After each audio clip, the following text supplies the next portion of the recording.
It is calculated, right? I mean, Donald Trump isn't just a doddering fool who happens to be racist. He's a calculated person who is not trying to grow his vote share. He's trying to speak into the id of a particular kind of voter about when he says we have to call out Detroit, Philly, and Atlanta. We have to go into Philly, Detroit, Atlanta. He lost Pennsylvania, Georgia, and Michigan in 2020, which is how he lost the election. It's why he's under indictment for attempting to steal those races. What he's telling his voters, his small, his share of extreme MAGA voters, these blacks are stealing the election. Black Haitians are violent cannibals. Black people are the enemy. Black people are going to be responsible if and when I lose, and you are permitted through my language to do violence to them if necessary to stop another peaceful transfer of power, because he understands that he is not winning the election.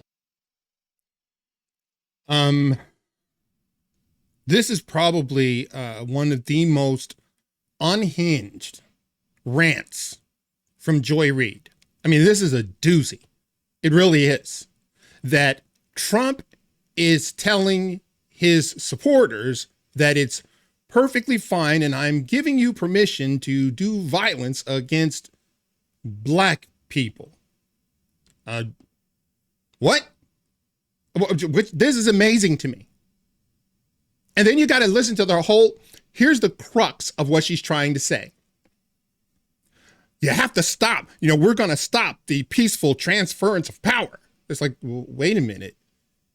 If he lost, he doesn't have any power to transfer.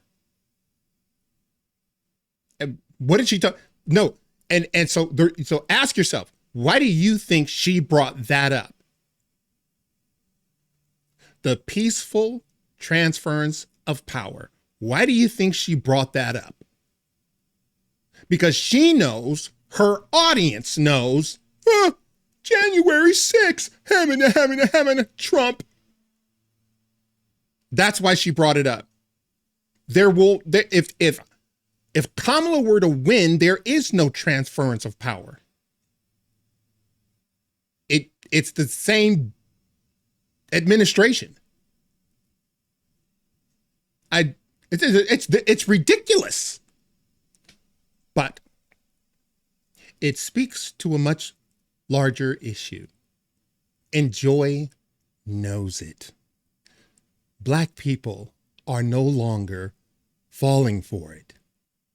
And by the way, and I gotta continue to hammer this nail, it doesn't have to be 50%, 40%, 30%.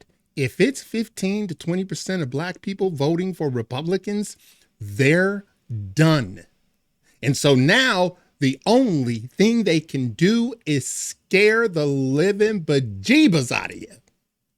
And so now she's telling you that Trump has given his mega followers permission to do harm to black people. That's what he's telling you. You have to read it for what it is. Listen to her. It is calculated, right? I mean, Donald Trump isn't just a doddering fool who happens to be racist. He's a calculated person who is not trying to grow his vote share. See, he did grow his vote share. He did. And by the way, he didn't have to lift a finger. Yeah, he didn't need to do anything. He could go out and golf and have a good time as his voter share was growing from the second Biden took office to today.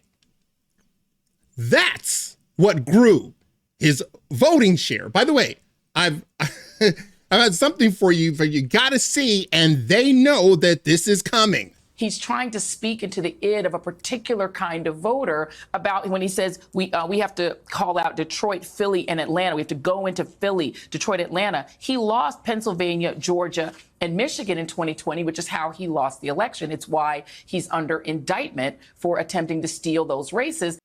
Listen, look at Jen Psaki's face. She's kind of like, okay, I'm just going to nod, but I, what? What he's telling his voters, his small, his share of extreme MAGA voters, these blacks are stealing the election. Black Haitians are violent cannibals. Black people are the enemy. That's what Donald Trump was saying. Black people are the enemy. Have you ever heard? So here's the thing. They know that a large swath. This is if those of you out there who kept saying, Stu, I don't know about this whole, you got a bunch of black people that are, going to vote for Donald Trump. This is your clearest evidence. Yeah, they are.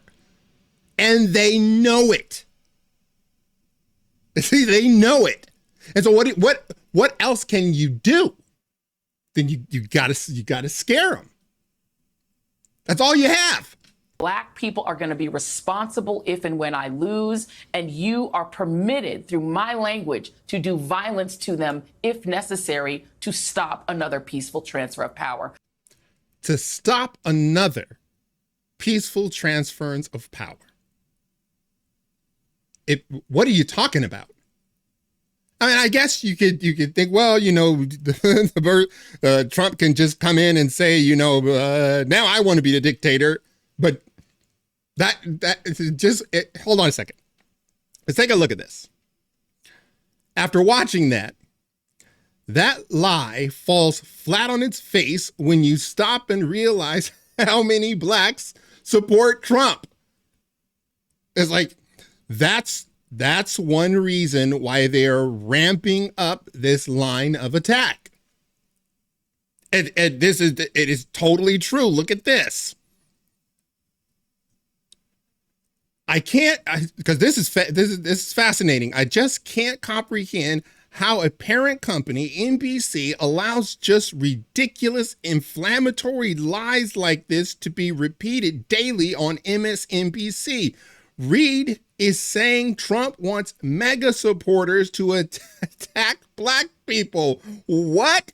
That's exactly what she just said. Because the fact that she is allowed to spew this incendiary bile every night is a damning indictment of the corruption and amorality of the state-run corporate media. Finally, she does realize a lot of his supporters are not white, right?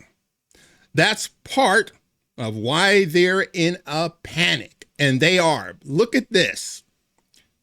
Except everywhere you look, it's black people doing violence to white people.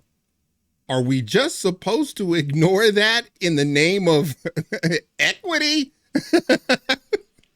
It's like, I'm sure maybe it happened somewhere. Why don't I see these megas going into black neighborhoods doing violence to black people? I haven't seen that. I have seen, on the other hand, black people violently attacking just white people because they're white.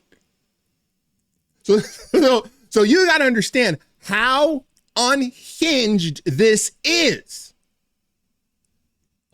But I come bearing just one receipt, and perhaps you'll get a clearer picture of what's actually happening in the electorate. So Donald Trump is the very first Republican who I have ever voted for in my life. I voted for him for the first time in 2020.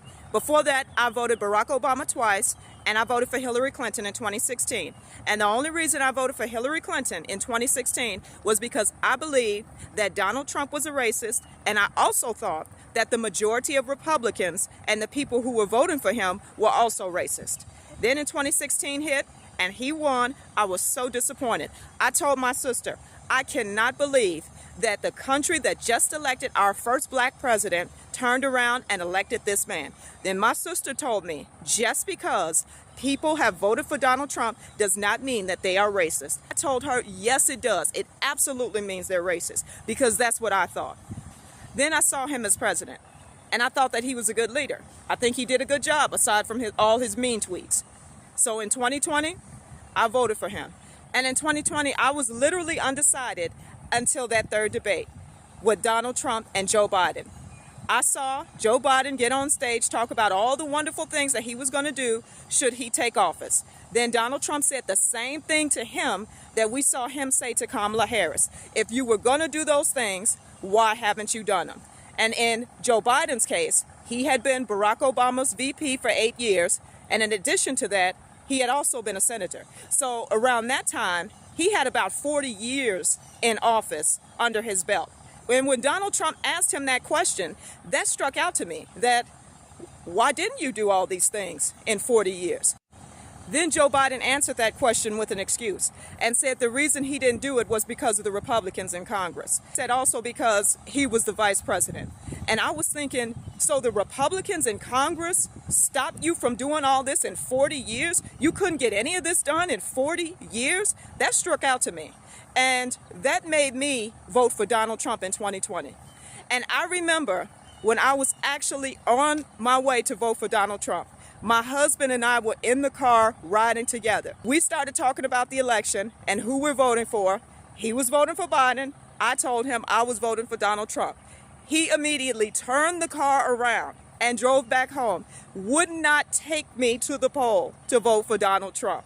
So we went back home and I returned to the poll later to vote for Donald Trump.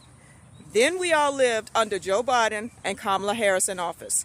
My husband got to see firsthand the incompetence of this administration. And now not only am I a Trump supporter, he is too.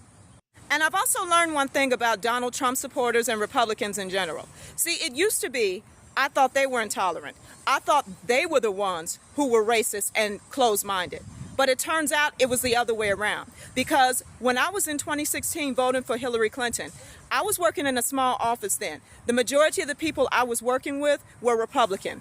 They had no problem with me saying that I was supporting Hillary Clinton. They had absolutely no problem with it. Not one of those people tried to change my mind. Not one of those people treated me any differently because I thought differently than them. But the minute you turn away from that and say, you know what? I don't agree with that anymore. I don't agree with what the Democratic Party is doing anymore.